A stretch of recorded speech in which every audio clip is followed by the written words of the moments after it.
It was 11:40 on a Wednesday night at the end of February, and the snow was falling in thick, slow sheets against the front windows of my house. I had just turned the last light off in the workshop and was standing at the bathroom sink, washing sawdust off my hands for the third time that day. Dark flannel shirt, worn canvas trousers, wool socks on the cold tile floor. That is what I wear when I have been working late. And that was what I had on when my phone buzzed on the counter. One text, no punctuation, no greeting, just an address. My address. And then, I'm outside. I don't know where else to be. I looked at the name above the message for a long moment. Iris Calloway. I had not spoken to Iris in 14 months. I pulled back the curtain. She was standing at the end of my front walk in a gray wool coat that was not nearly warm enough for February in Vermont. One shoulder bag, no hat, no gloves, snow gathering in her hair. I went to the door and opened it before she reached the steps. Come in. You'll freeze out there. She didn't say thank you. She just walked past me into the hallway and stood there, dripping slowly onto the floorboards, looking at nothing in particular. That was how it started. My name is Owen Marsh. I am 38 years old. I build furniture for a living. Custom pieces mostly. Tables, bookshelves, bed frames for old houses with uneven walls and floors that have shifted over a century. I do not design for showrooms. I build for specific rooms, specific people, specific lives. You have to understand a space before you can build something that belongs in it. You have to understand the person before you can understand the space. That habit of listening is probably what got me into trouble with my marriage, and probably what saved me after. I grew up in Burlington, Vermont. My father ran a small lumberyard on the edge of town. My mother was a librarian. My father retired early when his knees gave out. My mother still works 3 days a week because she says the quiet of a library is the only quiet that doesn't feel like absence. I understood that better after the divorce than I did before it. I studied furniture design at the Rhode Island School of Design. I came back to Vermont at 25 because the wood was better and the winters suited my temperament. I bought a farmhouse on 12 acres outside of town and spent the better part of 2 years making it livable. Stone foundation, wide plank floors, a workshop off the back with north-facing windows for even light all day. I paid for it with a commission from an old hotel that needed 40 custom chairs. I still remember the number. 40 chairs. That was the house. I met Sasha at a friend's dinner party when I was 29. She was finishing a graduate degree in urban planning. She was sharp and restless and certain about everything in a way that I found extraordinary, because I was never certain about anything until I had touched it with my hands. We moved in together after 8 months. We married when I was 31. She hated Vermont winters within the first year, but said nothing about it for 3 more.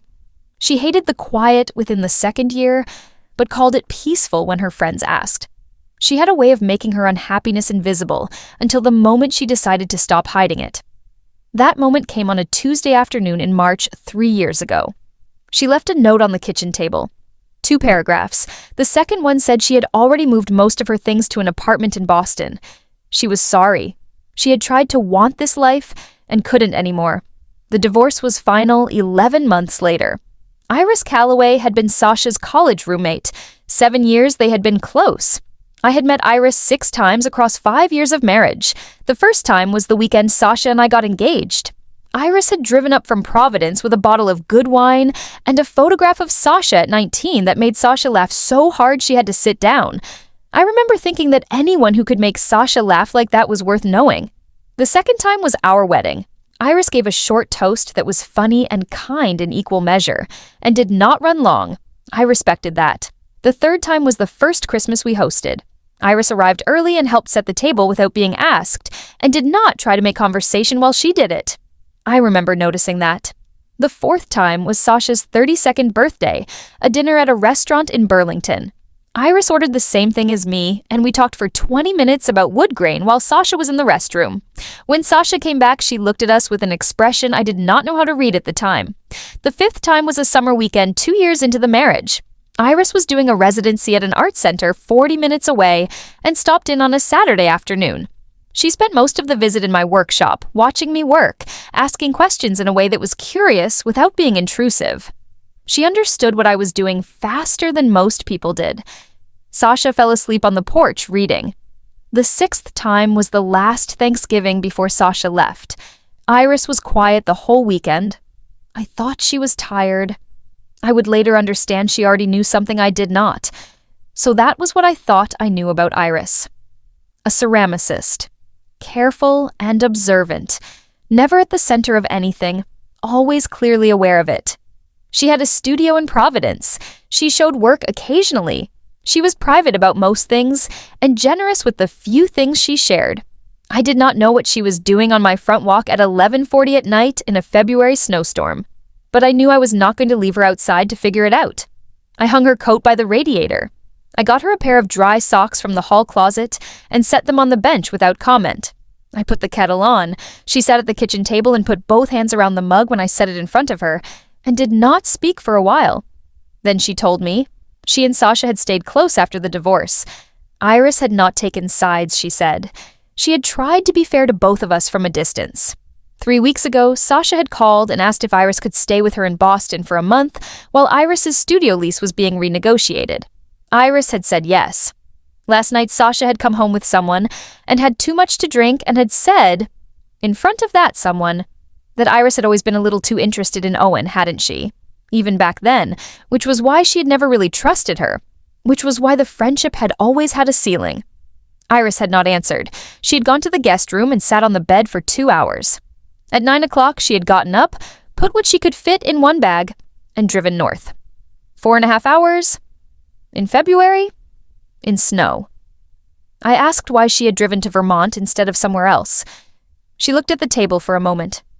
Then she said, "Because the last time I was here, in your workshop, watching you work, I felt more comfortable than I have felt almost anywhere in the last 5 years. And I thought if there was anywhere I could sit quietly for a few hours and think, it was probably here. I'm not asking for anything. I just didn't want to be alone with a highway and a bad radio signal." I looked at her for a moment. Then I said, "The couch in the front room folds out. There are extra blankets in the cedar chest at the foot of the stairs. In the morning, there's coffee at 6 and eggs if you want them. Beyond that, nothing is required of either of us." She nodded. She said, "Owen?" "Thank you." I said, "You're welcome," and took my mug to the sink. I was up at 5:30 the next morning. She was already awake. I found her sitting at the kitchen table with a small sketchbook open, drawing something I could not see from the doorway. The dry socks were still on. She had found the extra blanket from somewhere. She looked up when she heard me and said, "Good morning," the way people say it when they have been awake long enough to mean it. I said good morning and started the coffee and did not ask what she was drawing. She stayed 3 days. She slept on the fold-out couch. She drew in the mornings and walked the property in the afternoons in a pair of borrowed boots that were 2 sizes too large. She did not call Sasha. She did not talk about what had happened in Boston unless I asked something specific, and I was careful not to ask too much. On the second evening, she came into the workshop and sat on the stool in the corner and watched me work for an hour without speaking. I had forgotten how she did that. The quality of her attention. It was not passive. She was actually looking, actually following what my hands were doing, actually thinking about it. I found myself working more carefully than usual, which I would not have admitted to her then. On the third morning, she said she needed to go back to Providence. Her lease negotiation had been resolved. She had somewhere to be. She packed her bag in 10 minutes and brought her folded blankets to the hall closet without being asked. She drank the last of the coffee standing at the counter and said, "This was the right place to come." I don't know how I knew that, but I did. I said I was glad she came. She put her coat on by the radiator, which was dry now, and said, "I hope Sasha was wrong about the ceiling." I didn't say anything to that. She left. I thought about that sentence for a week. She texted in March to say the studio lease was signed and she was back to work. I texted back that I was glad. Then I thought for 3 days about whether to say anything more. And on the 4th day, I texted and asked if she would want to see a show at the Art Center near Burlington in April. She replied in 4 minutes, "Yes, I would like that." We drove to the show on a Saturday in mid-April. It was a sculpture exhibition, mostly metal and stone. She knew 2 of the artists. She talked about the work in a way that was specific and honest, which I appreciated because I have no patience for vagueness about craft. I drove. She navigated from memory without looking at her phone once. We ate at a diner afterward and were there for 2 hours longer than either of us had planned. On the drive home, she fell asleep in the passenger seat and I drove in the dark with the window cracked and the cold Vermont air coming in, and I was not in a hurry to get anywhere. May. She came up for a weekend and helped me sand a dining table I was finishing for a client. She was methodical about it. Good grain instinct for someone who primarily worked in clay. I told her that, and she said clay teaches you to feel what you cannot see, which is probably the same thing wood teaches. I thought about that for several days afterward. We cooked dinner both nights. The second night we sat on the back step after dark, and she told me about a piece she was working on. A set of vessels, all slightly different, meant to hold the same amount of water by volume despite looking nothing alike. I asked what had made her think of it. She said sometimes the same capacity lives in completely different shapes, and she had been thinking about that for a while. I did not ask what exactly she had been thinking about it in relation to, but I understood the question underneath the answer. June came warm and dry. She had a show opening at a small gallery in Providence, and I drove down for it on a Friday evening. I knew 3 people in the room. She knew 30. I watched her move through the space, talking to people about her work, patient and precise and occasionally funny in a way that caught me off guard each time. I stood in front of one piece for a long time, a wide, low bowl in a gray-green glaze with one deliberate crack running across the center, repaired with gold the way Japanese ceramicists repair broken pottery. She came to stand beside me after a while and said that one took the longest. I asked why. She said because I had to break it on purpose and then fix it, and it took me a long time to be willing to do that to something I had made. I looked at it for another moment, and then I looked at her and I did not say what I was thinking, which was that I understood exactly what she meant, and that it had nothing to do with the bowl. July was the month things shifted without either of us deciding they would. She came up for a long weekend in the first week. We hiked to a ridge above the valley on the second morning and sat at the top for an hour watching the weather move across the hills.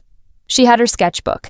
I'd brought coffee in a thermos and poured it without asking because I already knew how she took it. On the way down, she reached out and took hold of my arm on a steep section of the trail and then kept her hand there after the trail leveled out, and neither of us said anything about it. We walked the last mile back to the truck in that configuration, her hand on my arm, the afternoon light coming through the trees, neither of us in any particular hurry. That evening on the back step, she said, "Owen?" I said yes. She said, "I need you to know something before this becomes something you can't unknow." I said, "All right." She said, "The last time I came to your workshop, the 5th time we had ever met. Sasha was asleep on the porch. I asked you about the joinery on the chair you were building, and you answered the question directly, without talking down to me, without performing for me, without any of the things men usually do when a woman asks them about their craft." And I thought, this is someone who takes what he does seriously enough to take other people seriously too. And then I went home to Providence and did not let myself think about it again for almost 2 years because Sasha was my closest friend, and you were her husband, and there was no version of that thought I was allowed to have. She looked at her hands. Then she said, "What Sasha said in Boston, about the ceiling, about me always having been too interested. She wasn't entirely wrong. She just had the wrong response to it. I never acted on anything. I never would have. But she wasn't wrong about what was there." I was quiet for a moment. Then I said, "Iris, how long ago was that visit to the workshop?" She said 4 years ago, give or take. I said, "I remember it." She looked at me. I said, "I remember noticing the quality of your attention and thinking I had not met many people who paid attention to work the way you did." And then I went back to what I was doing and told myself it was nothing because there was nothing it was allowed to be. She was quiet. I said, "I am not angry. I am not confused. I am not going to ask you to leave. What I am is relieved that someone finally said the thing out loud so we don't have to keep carrying it around like it isn't there." She was still for a long moment. Then she said very quietly, "I drove 4.5 hours in a snowstorm in February. I said, I know." She said, "I told myself it was because I needed somewhere quiet to think." I said, "I know." She said, "That wasn't the whole truth." I said, "I know that too." I had already understood that much. I reached over and took her hand. She let me. We sat there for a long time while the last of the light went off the hills and the fireflies started and the dark came in slow and soft from the tree line. I did not kiss her that night. I wanted to do it right. She went back to Providence on Sunday afternoon, and I stood in the driveway until the car was out of sight, and then went back into the house, which was very quiet, and sat in the kitchen for a while with a cup of coffee going cold. She texted when she got home. Made it.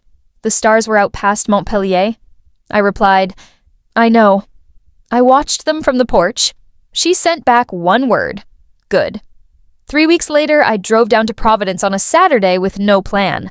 She was in the studio when I arrived, clay on her hands up to the wrists. She looked up when I came in and said, You didn't say you were coming.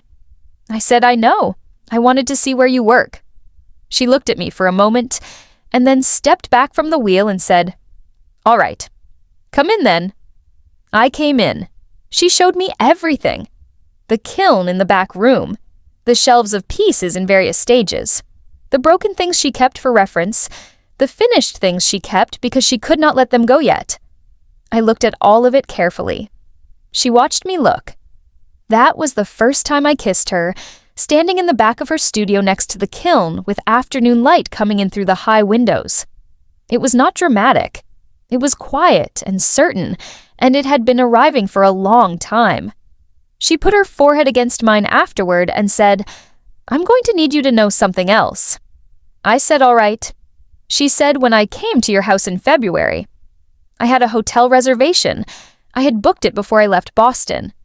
I canceled it when I was 20 minutes from your house because I realized I didn't want to be at a hotel. I wanted to be where you were.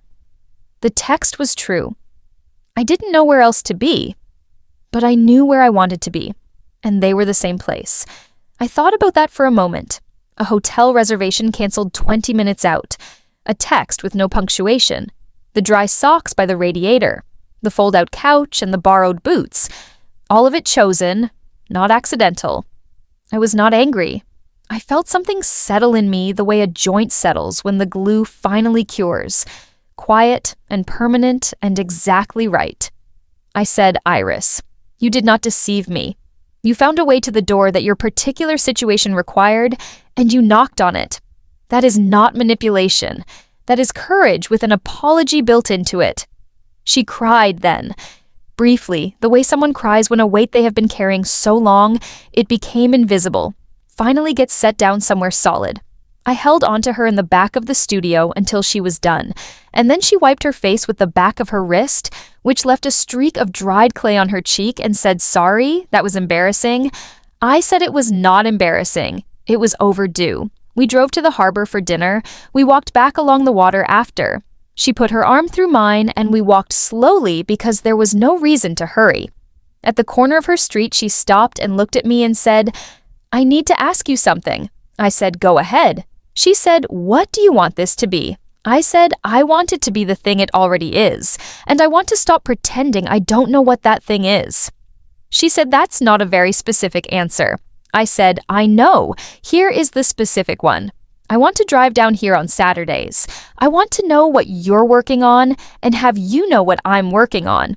I want to come home to Vermont and have it feel like somewhere I'm returning to rather than somewhere I'm just located. I want the house to be full of the right kind of quiet instead of the empty kind.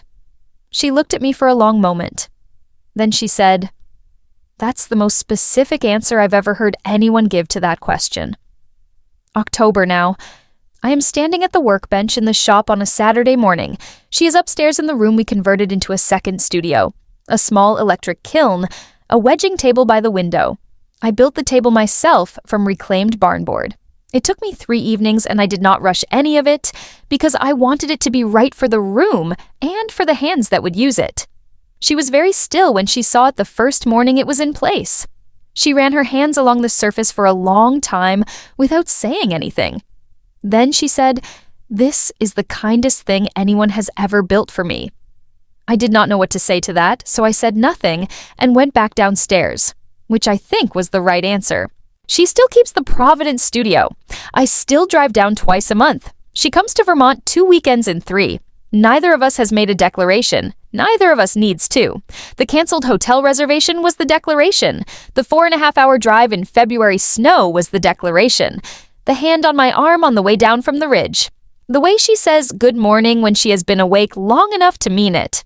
Last week I was moving some pieces around in the front hallway and found her sketchbook open on the bench. I should not have looked. I looked. It was a drawing of the kitchen table from that first night, the mug in both hands, the snow outside the window, the overhead light. It was rendered in fine pencil, careful and accurate, the kind of drawing a person makes when they are trying to hold on to something they are afraid to lose. In the margin at the bottom, she had written one line. The night I drove towards something instead of away. I closed the sketchbook and put it back exactly as I had found it. I stood in the hallway for a moment in the October light.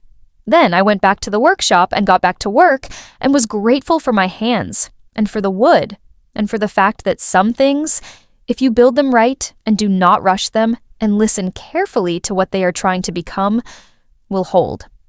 I used to think I wanted a specific life.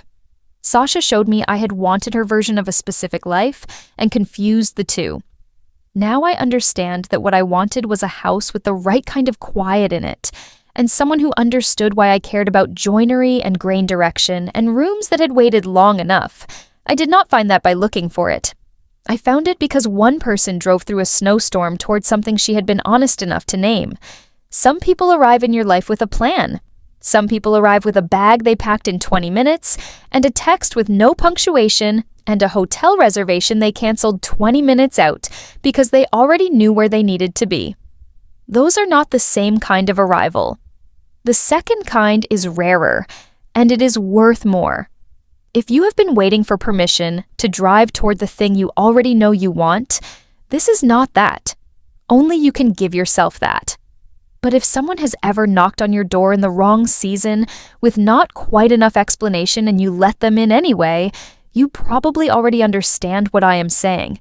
And if you are the one who has been standing outside the door for longer than is comfortable in whatever weather your particular situation has produced, working up to a text with no punctuation and a reason that is true but not the whole truth, I hope you find someone who has the sense to open the door before you have to knock twice. If this story found you at the right moment, leave a comment. Tell me whether you were the one who drove or the one who opened the door. And if you have never been either one yet, stay. Your February is probably closer than you think.